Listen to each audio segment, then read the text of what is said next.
let's go to the more polarizing issues surrounding Taylor Swift. Meron? Yeah, I think, alam mo naman, di ba, pag malaking artist, Totoo. Joke lang. ano siya, syempre, uulan din niya ng polarizing criticisms or sentiments. I think ang number one na top of mind, yung ano niya, her being a billionaire. Sabi kasi ng mga tao, there's no such thing as an ethical billionaire. What's your take on that? Kasalanan niyo ba na bilyonaryo siya? Is it her fault na bumenta ng malala yung songs niya? And merch? Is it her fault na tinitingala siya ngayon ng napakaraming fans? At kalakip nun, yayaman ka talaga.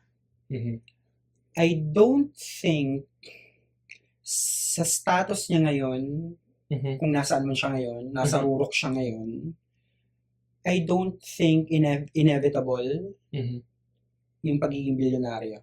Okay. It's a given. It is for me hypocrite to think otherwise. Mag-aaway kami sa episode na to. Ay, hindi. Hindi pa alam yung sasabihin ko. Okay, go.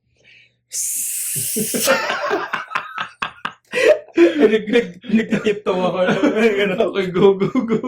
Yeah, it's not her fault. Namayaman siya. Alam mo yun? Yeah. Kudos sa marketing team. Yeah. She has a really good business model. Exactly. She's a smart businesswoman. Ikaw ba? Thoughts mo? Sa totoo, wala na akong issue. Okay. Pero ano ba yung implication ng kapag ganun ka na kayaman? Nabasa ko lang din. For example, yung production ng merch niya, which I think may review yung fans din niya, yung pala ko sa TikTok or YouTube, na it's not well made and not made from sustainable material. So, possibly, we could contribute sa waste, pollution. Another thing is, yung carbon emissions na ini-emit. Is that the right term? Carbon emissions? From reusable private jets? Yung carbon footprint. Carbon footprint. So parang, you were saying na parang, okay, parang how about you become more environmentally conscious? Parang ganun. May tinitake na ba siyang move to address that? Let's find out right now. Okay, from Carbon Market Watch, Taylor Swift claims she can offset the immense carbon footprint of her private jet, but the only way for high-flying celebrities and the super rich to reduce their climate impact is to fly less and choose more sustainable forms of transport. Babasahin namin, this is from a BBC article, and this is authored by Lola Mendez, a features correspondent for the website. This is an excerpt. I'm gonna read it. Swift's publicist told BBC News that she does use carbon offsets to compensate her private jet travel. But how valuable are these in making frequent air travel more sustainable? BBC Travel has reached out to Swift's team for further comment and will update this article if/when we receive a response. Okay, what's your take on that? A controversy, like parang her emitting carbon footprint because she flies a lot. Totoo naman yun. Feeling ko kasi yung mga tao nagtatalo tungkol kay Taylor Swift because may expectation both sides na either pula ka lang or puti. Parang gano'n. Na lahat ng good about Taylor, kailangan mo siyang ipangalandakan kapag fan ka. Lahat ng bad, kailangan mo siyang i-dispute. Parang gano'n. Hindi naman kasi yun yung definition ng pagiging fan.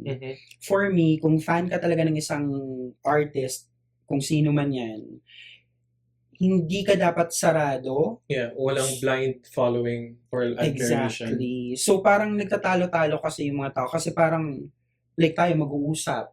Tapos may expectation agad na, ay, i-defend mo to. Ito, hindi. Ganon. Yeah. Which is not good. So, at the end of the day, bilyonaryo siya. Yung pagsakay sa kanya sa jets niya, hindi talaga siya green, hindi Okay. talaga siya environmentally friendly. Yeah.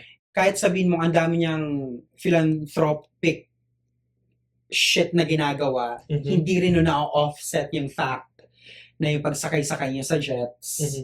ay hindi talaga maganda sa kalikasan. Mhm. Walang lusot for Yeah. that. And, okay, may ginagawa kang offset, pero does it really solve the problem? problem, It doesn't until you stop riding dun sa mga jets na Oo. yun. Yeah, well, yeah. Mhm. Yun lang yun, plain and simple. And I think just to add, other fans of Taylor are saying na, or were saying, parang dinadivert nila yung main issue by parang calling out other artists or personalities who also fly a lot. Mm. Pero again, that doesn't really address the problem. Exactly, oo. Mag-focus sa katotohanan na Mhm. may carbon emission talaga na malala. Tama Mhm. ba? Malala. Yeah. Yung pagsakay-sakay niya sa jets. Also, hindi mo rin, like as a fan, hindi mo rin pwedeng sabihin na, ay, ang hipokrito nyo, kayo ba? Tingnan nyo yung carbon footprint nyo. Tingnan nyo yung blah, blah, blah. Nagsasegregate ba kayo ng mga basura? Okay, totoo naman yun. May hypocrisy sa part na yun sa pang-call out. Pero dahil, hindi kasi yun yung point. Mhm. At the end of the day, ang point ay hindi na-address pa rin ng maayos ni Taylor Swift yung environmental issues na binabato sa kanya. Hindi ko kailangang i-defend as a fan. Mhm. It is what it is. Alam mo yan. Okay. All right, on to the next polarizing issue surrounding Taylor Swift. She dated Matty Healy, ang frontman ng bandang 1975. Mhm. Okay, so what's the problem there, right? Oh, she dated this guy. Ano naman? So apparently, may history ng racism, alleged racism itong si Matty Healy. Seryoso? Tapos, but Taylor before parang spoke out against Trump, saying Trump was stoking the fires of white supremacy and racism. So I think some people are pointing out the hypocrisy in Taylor Swift's words and actions. Ano ba yung mga issues nitong si Matty Healy? Wait lang ha. Ngayon ko lang nalalaman. Fan ako ng 1975 dahil. Seryoso ba yan? Gawa-gawa mo lang yan. Hindi, no. This is widely reported and talked about. Oh my God. Wait lang. Ito. Okay, according to salon.com, I'm gonna quote the article. He is, or Matty, is not interested in political correctness. He used to follow Kyle Rittenhouse on Instagram. He jerks off to and jokes about Ghetto Gaggers, a porn website that focuses on the brutalization of black women. And importantly, he, in a resurfaced episode from Adam Friedland and Nick Mullen's podcast, laughed along and thus encouraged the host as they mocked Ice Spice as an Inuit Spice Girl and chubby Chinese lady, that's in quotes. He first responded to the episode by saying, "Sorry if I've offended you," a classic non-apology that evades admitting any wrongdoing and instead implies those offended were being overly sensitive. He now says, per the New Yorker, that his offense doesn't matter. End quote. Okay.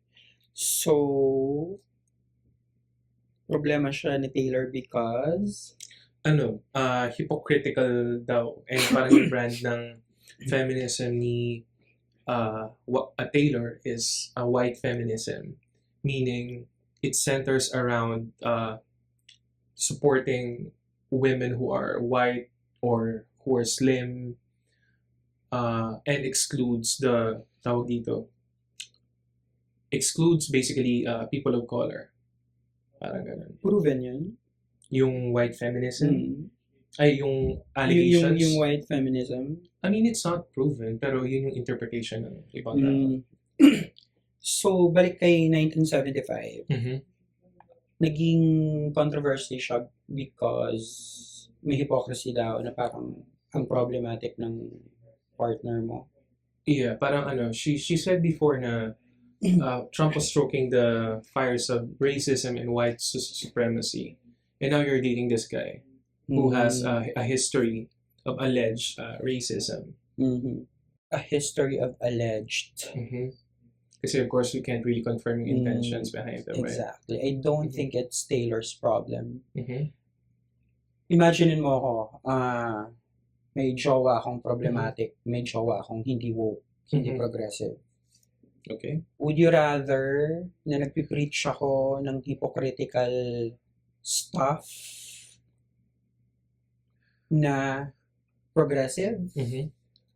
Or would you rather na pinagtatanggol ko yung partner ko na problematic at nakikiride ako sa mga problematic niyang ginagawa?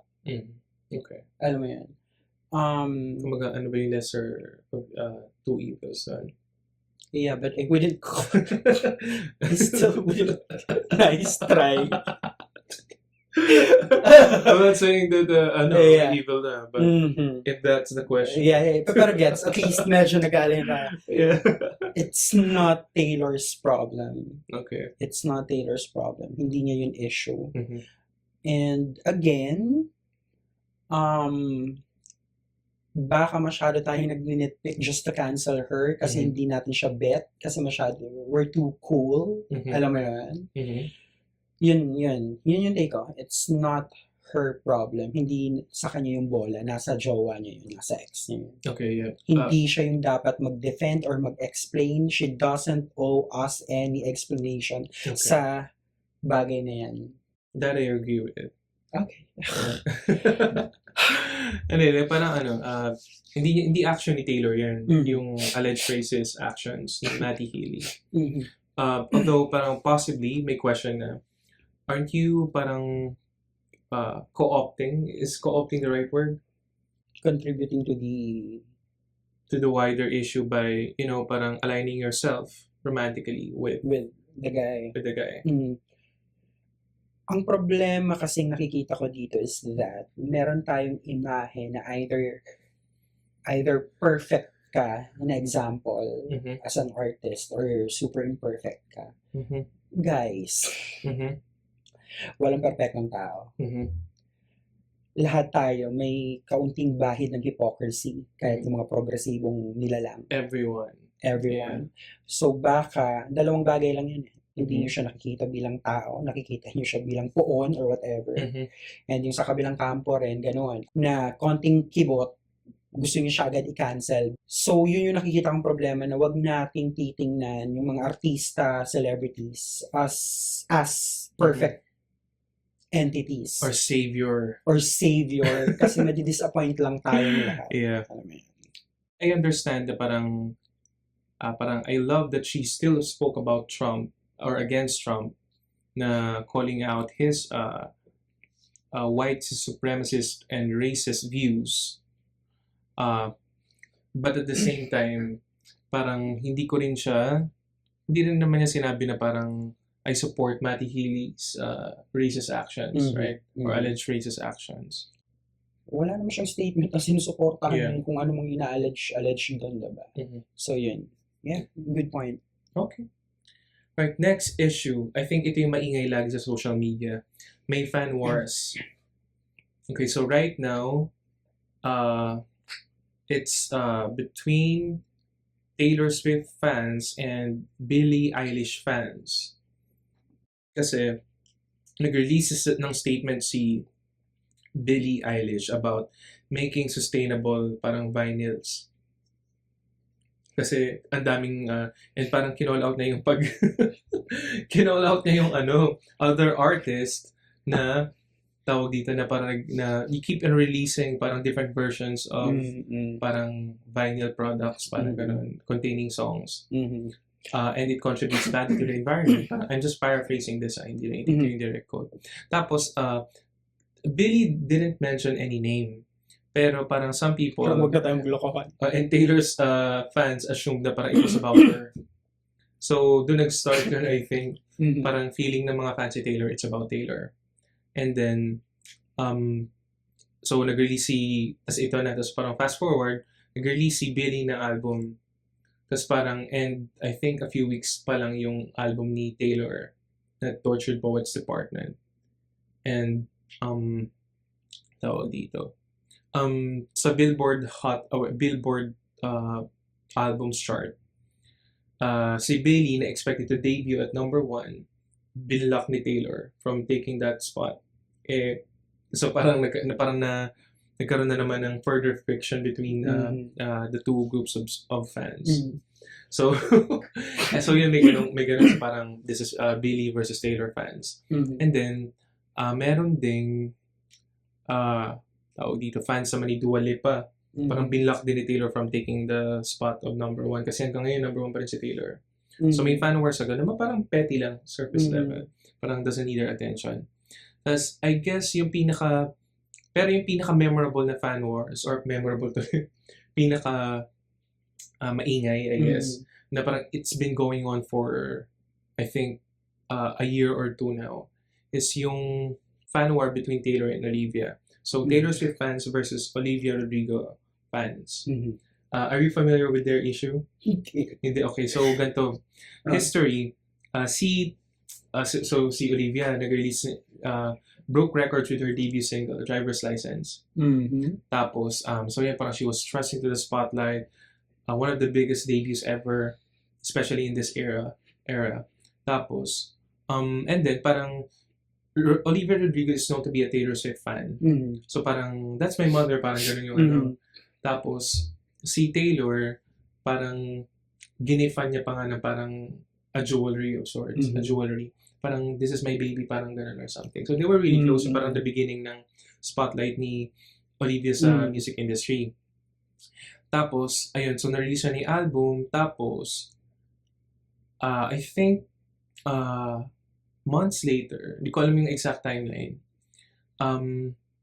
biglang kinredit ni Olivia Rodrigo, yung team ni Olivia, si Taylor Swift sa isang song niya, na 50% of royalties. Sa isang kasi, may similarities daw dun sa bridge nung songs. Before yung release ng album, I think, or parang sinasabi ni, di ba, inspired talaga si Olivia kay Taylor. She was very public about it. Tapos parang she even said na parang she was inspired by Taylor's Cruel Summer Ato, I think. And parang gumawa siya ng song that pays homage or something sa ganito. So parang, hindi ba to inspiration lang yung bridge? And does it deserve 50% of royalties? Pero kasi, ang ano dito, ang hindi unknown kung bakit nag-credit si Olivia. So kasi, some people are assuming that Taylor's sued her, or Taylor's team sued her, allegedly sued her. Or threatened to sue. Meron din nagsabi na parang, binigay na lang ni Olivia. Parang ganito, ganyan. Kasi mayroong precedent din. Like parang may nag-try din mag-sue kay Olivia na sa song niya na Good For You. Because it sounds like misery business din. Okay, I'm not familiar with the song. Ayun. Tapos, so parang paying that 50% royalty, tapos parang dito rin, sinabi na may nag-a-assume din na parang, okay, baka mamaya makuha to kasi publicly, sinabi ni Olivia na parang inspired ganito, and maybe she already voluntarily gave her 50%. Pero the thing is, after nung issues na yun, they never interacted again. Okay. So it's been 2 years, I think. Pero they were really close and parang replying to each other's posts pa before. Pero after that controversy or incident, hindi na sila nag-uusap. Okay. At ito pa pala, sa Eras Tour, ang opener ni Taylor sa ilang territories ay si Sabrina Carpenter. Kilala mo si Sabrina Carpenter? Super. Espresso girl. So medyo hit siya ngayon, di ba? Ano na siya? Tapos pero, wait lang. Tapos, so yun. So, Eras Tour nag-start last year. Tapos, itong si Sabrina Carpenter, kinuha yung opener, right? Hindi na sila nag-uusap ni Olivia dito. Or hindi na sila nag-interacted, at least publicly.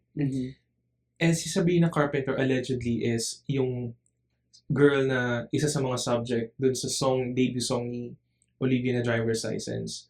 Ang story kasi ng Driver's License is, parang iniwan siya ng boyfriend niya because of the blonde girl. So parang publicly in relationship si Olivia sa guy na yun, tapos people were assuming na it was Sabrina Carpenter. Okay. They dated, parang or something.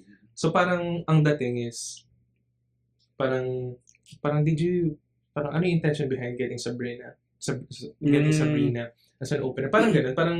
Parang just as maybe to spite her or whatever. Pero of course, hindi natin alam yun, di ba? So may ganung issues. Parang it's a long-standing parang Cold War of sorts. So yun yung assumption ng mga tao. Kasi they were very close. Yun yung weird. And then parang what happened? So yun. Tapos parang some people parang they're saying na parang yung fancy Taylor kasi parang medyo harsh on Olivia, some of her fans. Tapos parang people are saying na parang why are you discrediting this young woman's work? Kasi sinasabi na she copied Taylor, ganito ganyan. When in fact she didn't. She was probably inspired by her. Pero clearly this is a song na parang she didn't try to copy her. I think this is just an inspiration. Ayun, so parang yun yung isa sa mga may ingay na medyo matagal ng issue about Olivia and Taylor. Okay. What's your Naghihintay ako ng moment na directly masisisi si Taylor, pero wala ako narinig. Kaya ano siya, isa siyang mystery na ang sarap pag-usapan all time. Ang sarap mag-assume. Exactly. Puro siya assumptions. Oo. And ang problema sa ganyan, sino yung nagiging masama yung image? Si Taylor Swift. Diba? And I think it's unfair. Unfair yun. Ang unfair nung gano'n na parang, okay, so sige. Kwento, ganyan. Okay, kailan kayo papasok si Taylor na pwede talaga siya mag-blame? Parang wala talaga. Wala talaga.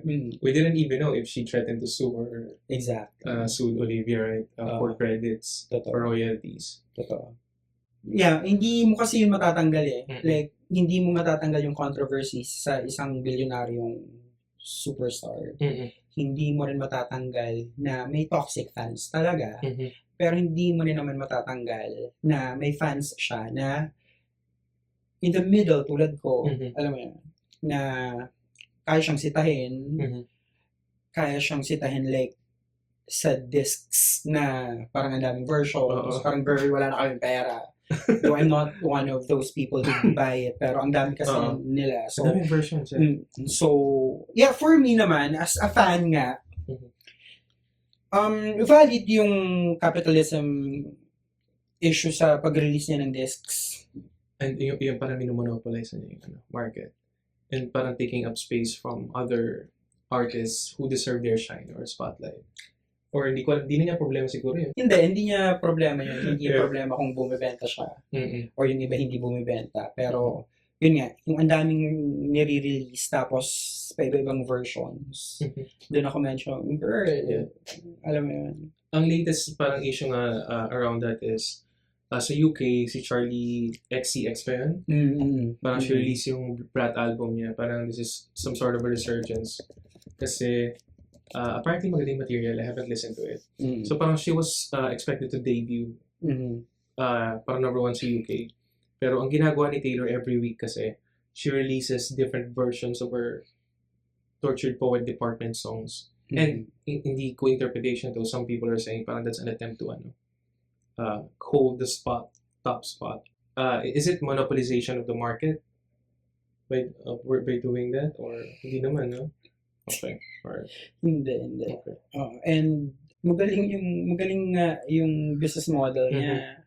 Yun yung kung desperado kayong pabagsakan siya, yun yung pag-aralan niyo bakit siya effective. Because hindi mapapabagsak yung isang babaeng celebrity na may ganyang in-hold na power sa pag-nitpick ng mga kontrobersya, especially controversies na wala naman talaga siyang directly ginagawa masama.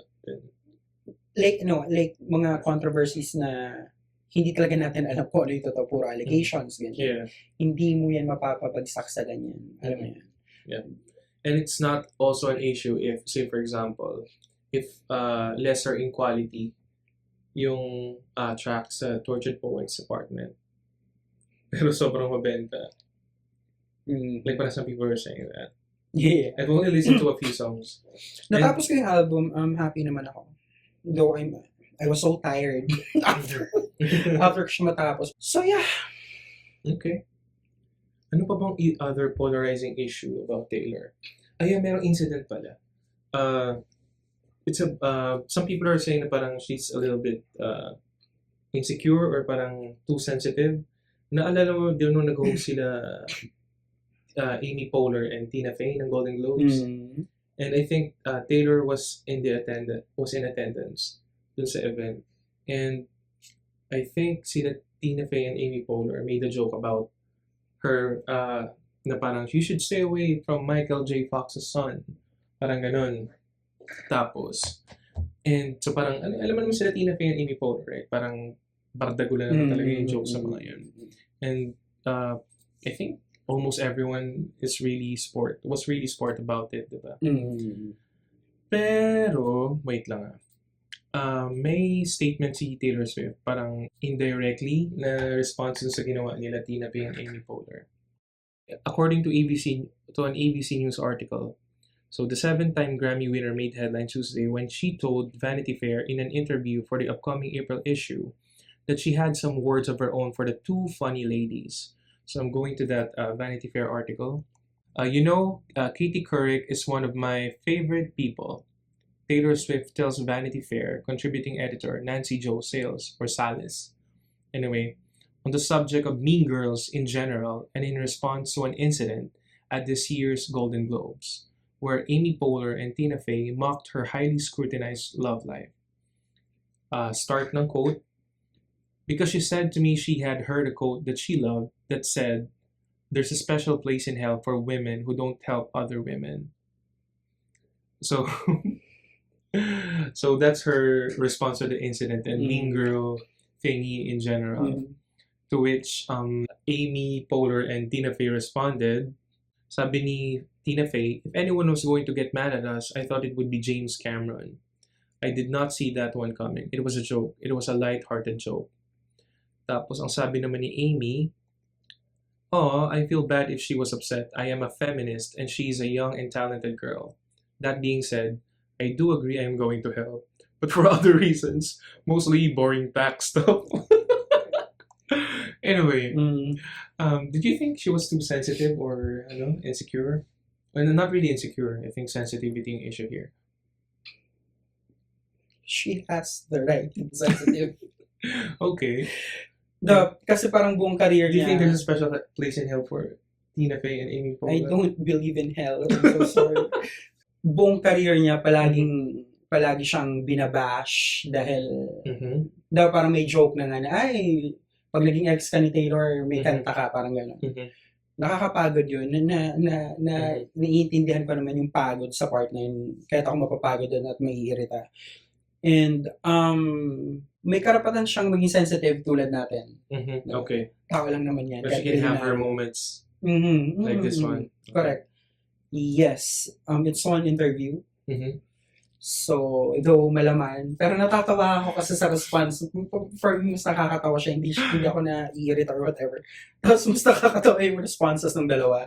And But I think this is overkill. There's a special place in hell. And Taylor then has a lot of fans attacking Tina Fey and Amy Poehler. Kasi can you view it from that lens din eh. Parang you know that your fans are sometimes rabid. Then you know what this can do. This article can do to those two funny ladies. Anyway, pero yeah, she can have her moments like that. I told you she's only a human being. Okay, tapos, do you have other thoughts on that? Bootlicker?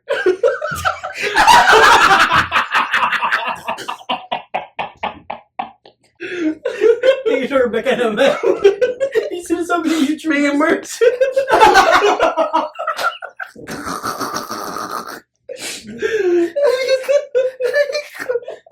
Biglang hindi naniwala sa hell.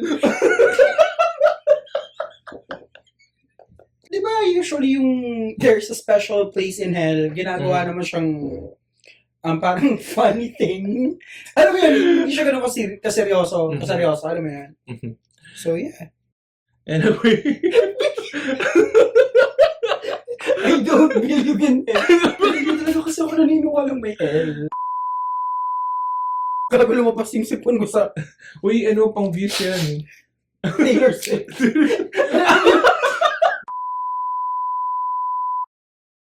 Okay, for me, for my final thoughts, marami siyang napapasayang tao. Period. Mhm. Hindi matatanggal yon ng anyone who just doesn't wanna listen to her music because they feel that they are cooler Mhm. than Taylor Swift's fans. Mhm. Yeah, at the end of the day, magkakaiba tayo ng taste sa music. Mhm. Ayan. Yeah. So, if I like Taylor's songs, don't yuck my yum. Mhm. You do you. Yep. Amen. And ayoko rin na dinideny ng iba na wala siyang Taylor Swift songs. Mhm. Alam mo yun? It's stupid to say that. Ang Mhm. dami niyang iconic songs. Yep. And lastly, magaganda yung mga kanta niya. Marami siyang magagandang mga kanta, hindi dapat yung tinatanggi. Marami siyang songs na bop. Mhm. Marami siyang, napakarami yung songs na relatable. So, Mhm. hindi natin yun matatanggal sa kanya at sa fans niya. And siguro panghuli na lang, karapatan niyang magsulat ng songs about her exes. Mhm.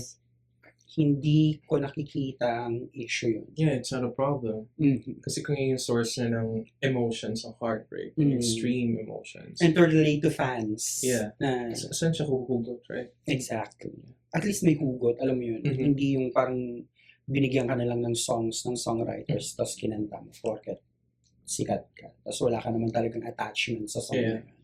I'd rather listen to Taylor's songs na alam kong may pinanggalingan, may hugot talaga. Mhm. Tapos siya yung nagsulat. Okay. Yeah, same. Final thoughts. I still like some of or many of Taylor's old music. Mhm. Honest review, and I'm allowed to have an honest review. I think yung latest album niya is just not for me, and okay lang I'm allowed to dislike Mhm. pieces of work or art from artists, right? Mhm. And I think she can do better. Okay. If I'm just gonna be honest. Mhm. Tapos, ano pa ba? Ano to, it's not really about Taylor anymore. Pero siguro kung, but what's happening in the industry or from what I can hear from my chambers online and sa mga pinapanood ko, sa sinasurf ko, medyo nauumay na ako. Okay. Valid naman yun. Yeah, it's not her problem. Ibig sabihin nun, effective yung marketing niya. You know what I'm saying? Mhm. Mabenta talaga siya, pero I need a break. Okay, gets. Maybe she can return with stronger stuff. Okay, gets. If she allowed herself to take this break. Mhm. Yaman naman na siya, billionaire na siya. Gets. That's valid. Yeah.